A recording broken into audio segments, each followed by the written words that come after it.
โตข้อยเองนี่เห็นว่าในนี่เนาะข้อยบ่ได้เห็นคนที่สอนแนวรับแนวต้านเป็นจริงเป็นจังเลยว่าจุดแนวรับแนวต้านเนี่ยสามารถสร้างกำไรได้นะเนาะจุดแนวต้านเราสามารถเอามาเบิ่งเอามาเทียบเฮ็ดเป็นจังหวะหรือเฮ็ดเป็นจุดในการเข้าเทรดได้เนาะและในมื้อนี้เดี๋ยวข้อยจะมาสอนเนาะในเรื่องของแนวรับแนวต้านและแนวรับเก่าเป็นแนวต้านใหม่แนวต้านเก่าเป็นแนวรับใหม่มันเป็นแนวใดเดี๋ยวเบิ่งในวิดีโอนี้นำกัน ก่อนอื่นทุกคนต้องเข้าใจก่อนว่าแนวรับแนวต้านนี่มันแม่นหยังเนาะแนวรับแนวต้านเนาะทุกคนนี่เดี๋ยวค่อยอธิบายให้เบิ่งเนาะแนวรับแนวต้านคือจุดที่ราคาเนี่ยมีการต่ำสุดเนาะเราจะเอิ้นว่าเป็นจุดที่เอิ้นว่าเป็นแนวรับนั่นเองตัวนี้จุดที่ต่ำสุดเนาะตัวนี้นี่ตัวนี้เนาะเราจะเอิ้นเป็นแนวรับแต่ถ้าตัวใดที่มันเป็นจุดสูงสุดเนาะพวกนี้อยู่ทางเทิงเนาะอยู่ทางเทิงเราจะเอิ้นเป็นแนวต้านทั้งรุมเอิ้นแนวรับ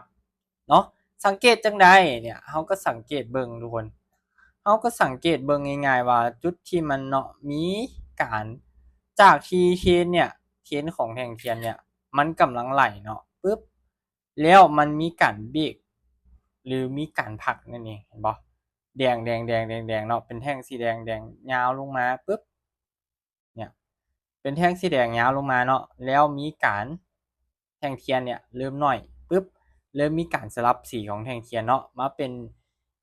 แดงเขียวบ่จุดนี้เนาะเราก็สามารถมองเป็นแนวรับนั่นเอง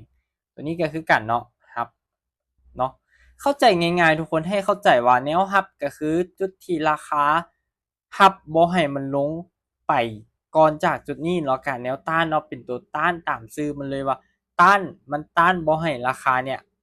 ดันขึ้นไปเนาะแต่มันก็บ่ได้ความหมายว่าจะ100%เนาะเพราะว่าตัวนี้แนวรับแนวต้านเนี่ยเราเทียบใส่เป็นกำแพงร่องหนเนาะพอทุกคนเข้าใจแล้วมันบ่สำหรับเรื่องของแนวรับแนวต้านเนาะบัดนี้เนี่ยข้อยจะมาสอนวิธีการตีแนวรับแนวต้านฉบับของตัวข้อยเองเนาะวิธีการตีเนี่ยเฮ้ยจานควรตีไส้น้ำบ่ควรตีแต่เนื้อบ่มันอาจจะมีคำถามที่ถามเข้ามาเนาะตัวนี้ปึ๊บเนี่ยเวลาเห็นแท่งเทียนลักษณะนี้เนี่ยจานน้องควรตีแต่ตัวแท่งเทียนเลยบ่เนาะ จันน้องคนตีทั้งใส่เทียนบอใส่เทียนแม่นอย่างทุกคนก็คือเส้นตัวนี้เนาะเนื้อเทียนก็คือตัวที่มันเป็นเนื้อสีเขียวๆตัวนี้เนาะเห็นบ่นี่นี่ตัวนี้จะเอิ้นว่าเนื้อเทียนเนาะตัวนี้จะเอิ้นว่าใส่เทียนตัวที่มันเป็นเส้นซื่อตัวนี้ไส้เนาะไส้ตัวที่มันเป็นเนื้อแนวนี้เขาจะเอิ้นว่าเนื้อเทียนเนาะอ่า candlestick อันนี้เป็นความรู้พื้นฐานเลยเด้อไปเบิ่งวิดีโอนี้เนาะก็อาจจะได้ความรู้ไปเต็มๆเลยเนาะโอเควิธีการตีของข้อยเนาะคือข้อยว่าไปทุกคนข้อยจะตีทั้งตัวที่เป็นเนื้อเทียนปึ๊บเนาะตัวที่เป็นไส้เทียนข้อยจะตีอยู่2บอลเลยเนี่ยเวลาเขาตีแนวรับแนวต้านเนาะเขาจะตีประมาณนี้อันนี้จะเป็นแนวรับปึ๊บเนี่ยเขาก็สังเกตเบิ่งเวลาที่แท่งเทียนเนี่ยอาจจะบ่ได้เป๊ะๆว่าทุกคนต้องต่ำจุดเก่าบ่ต้องอีกบางเทื่อนี่คือทุกคนเห็นเนี่ยบางเทื่อนี่อาจจะอีกมีนิดนึงเนาะมีนิดนึงอีกนิดนึงใกล้ต่ำละแล้วก็ลงบางเทื่อนี่อาจจะทะลุไปนิดนึงเพราะตัวนี้คือข่อยว่าไปว่ามันเป็น คล้ายๆคือกำแพงร่องหนการตีแนวรับแนวต้านนี่บ่มีไผตีถูกบ่มีไผตีผิดเนาะแต่ข้อยจะมาแบ่งปันฉบับของตัวข้อยเองนั่นเองเนาะอันนี้วิธีตีแนวรับเนาะบัดนี้มาสู่การตีแนวต้านเนาะวิธีการตีแนวต้านปึ๊บเนี่ยเราก็ตีใส่เทิงๆเนี่ยเนี่ยบริเวณนี้เนาะปึ๊บเนี่ยเราก็ตีไว้มีใส่เทียนบ่ใส่เทียนโอเคมีเนาะเราก็ จิตีก็ได้บ่ตีก็ได้ตัวนี้เพราะมันน้อยแฮงเนาะทุกคนเนาะแต่ในคลิปนี้เดี๋ยวเป็นการสอนค่อยกะจัดตีให้เบิ่งก่อนเนาะนี่ปุ๊บเนี่ยเราก็ไถย้อนกลับไปเบิ่งเนี่ยจุดนี้นี่เคยมีการมาเช็กราคานะลงมาแล้วนี่เห็นบ่ขึ้นปุ๊บต่ำลงนี่เห็นบ่ย้อนกลับไปอีกเนี่ยเห็นบ่ต่ำปุ๊บลงต่ำปุ๊บลงเลยเนาะเห็นบ่ตัวนี้เนี่ยอันนี้แหละ สิ่งที่เฮาเบิ่งบ่เห็นมันจะเป็นสิ่งที่เอิ้นว่าแนวต้านเนาะแนวต้านมันจะต้านราคาบ่ให้ขึ้นไปเนาะบ่ให้ขึ้นไปแต่ถ้ามันมีการ back trade เนาะมันมีการสะสมแรงว่าเอ้ยแรงจุดๆนี้เนี่ยมันสะสมมาหลายแล้วนะมันต่ำหลายเทื่อละต่ำๆๆบางทีอาจจะมีการทะลุขึ้นไปเลยก็ได้เนาะบางเทื่ออาจจะมีการทะลุขึ้นไปเลยก็ได้อันนี้ต้องขึ้นกับ demand และก็ supply เนาะ โอเค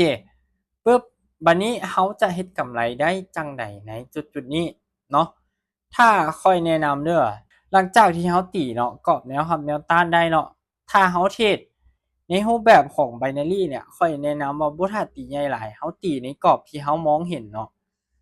เขาตีในกรอบที่เขามองเห็นประมาณนี้คร่าวๆประมาณนี้ก็ได้ปึ๊บเนี่ยเขากลับมาเบิ่งโลดว่าโซนนี้เนี่ยมันมีแนวรับแนวต้านอยู่ไสเนี่ย บริเวณนี้มีแนวรับอยู่เห็นบ่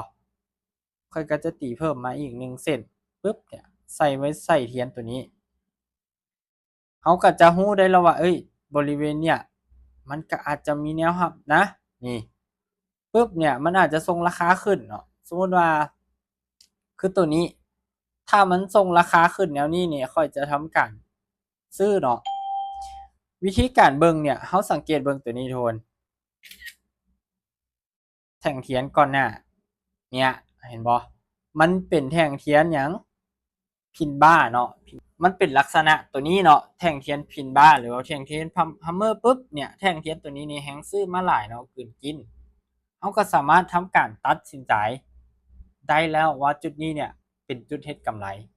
และนี่ค่อยก็ได้กำไรมาละ28เหรียญเนาะค่อยก็ได้กำไรมาแล้ว28เหรียญเห็นบ่เนาะจากจุดเข้าเทรดด้วยเนี่ยครับแนวต้านง่ายๆเนี่ยกรอบตัวนี้เขาเห็นเนาะเขามองเห็นเนี่ยกรอบมันมีกรอบน้อยๆอยู่นี่นะนี่บริเวณนี้เขาก็ตีปะไปเลยปุ๊บถ้าสมมติมันไปต่ำปุ๊บเอ้ยมีรีแอคชั่นแฮงขายเข้ามาเขาก็ทำการขายเนี่ยเขาก็สามารถทำการขายแต่ออเดอร์นี้ค่อนข้างที่ว่าจะเสี่ยงนิดนึงเสี่ยงเพราะว่าอย่างเพราะว่าจุดๆนี้เนี่ยทุกคนสังเกตเบิ่งมันมีแก็ปของราคาหรือว่าช่องว่างของราคาเนี่ยหลายเติบมันมีช่องว่างเนี่ยหลายเติบในที่นี้คืออาจจะแฮงซื้อเนี่ยอาจจะจบเป็นแท่งเขียวน้อยอยู่นี่ก็ได้หรือถ้าให้ดีเนาะให้มันปิดเป็นแท่งเทียนบริเวณนี้ค่อยว่าโอเคคอนเฟิร์มโอกาสลงนี้มีหลายแต่เนี่ยอันนี้ก็ได้ตามจังหวะได้ตามเงื่อนไขเนี่ยวิธีการตีแนวรับแนวต้านวิธีการเทรดเล่นตามแนวรับแนวต้านเล่นแนวใดเนี่ยเขาก็เล่นในกรอบตัวนี้เขาตีแต่กรอบที่เขาเบิ่งเห็นก็ได้ในระยะที่เขาเบิ่งเห็นเนี่ยตอนนี้เขาเห็นคร่าวๆเนี่ยประมาณนี้เขาก็สามารถเบิ่งในจุดนี้แล้วก็เอาเฮ็ดกำไรเนาะเขาบ่จำเป็นต้องเข้าทุกไม้เขาเข้าจุดที่ว่าเขาคิดว่าเขาได้เปรียบเข้าจุดที่ว่าเขาคิดว่าเขาชนะตลาดได้เนาะเขามีโอกาสหลายก่อนเขามีโอกาสที่จะดีก่อนการที่เขาจะเทรดแบบ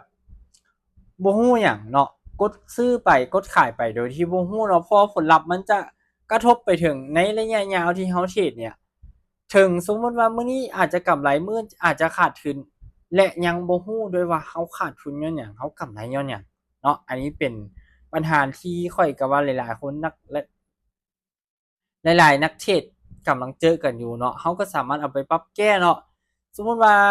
ข้อยเนี่ยบ่อยากเทรดแท่งเทียนเนี่ยสามารถเอาอินดิเคเตอร์มาช่วยได้บ่อินดิเคเตอร์เนาะ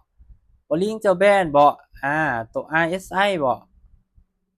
RSI เนี่ย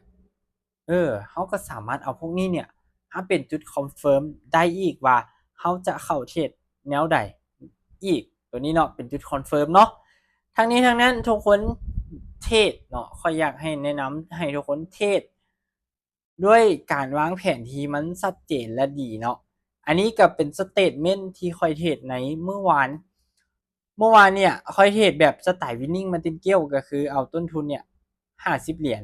ชนะแม่นบ่มันจะได้97เนาะข้อยก็เอา97ไปเนาะนี่เห็นบ่เทรดทบ2ไม้เนาะใครอยากรู้เทคนิคแนวนี้เนาะอยากรู้เทคนิคแนวนี้เดี๋ยวพิมพ์คอมเมนต์มา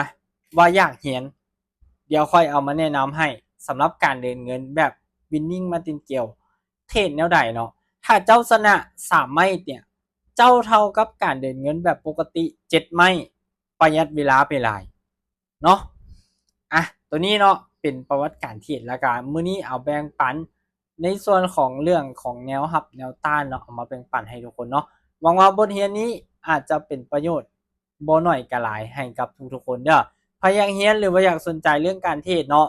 อยากโอ้ล้มส่วนตัวว่าเขามีปัญหาตรงนี้ซอยเบิ่งซอยแก้ไขได้บ่เนาะสามารถทักเข้ามาที่ Facebook ส่วนตัวข่อยก็ได้เนาะ DMN เพชรตามช่อง YouTube นี่แหละเนาะ DMN อย่าวาง PHET เนาะผู้ติดตามประมาณ5-6,000เนาะอยู่ใน Facebook เนาะก็สามารถโอ้ล้มมาทักถามกันได้เนาะว่าเขามีปัญหาอย่างนี้ช่วยแก้ไขได้บ่เนาะสำหรับวิดีโอนี้ขอบใจทุกคนเลยล่ะ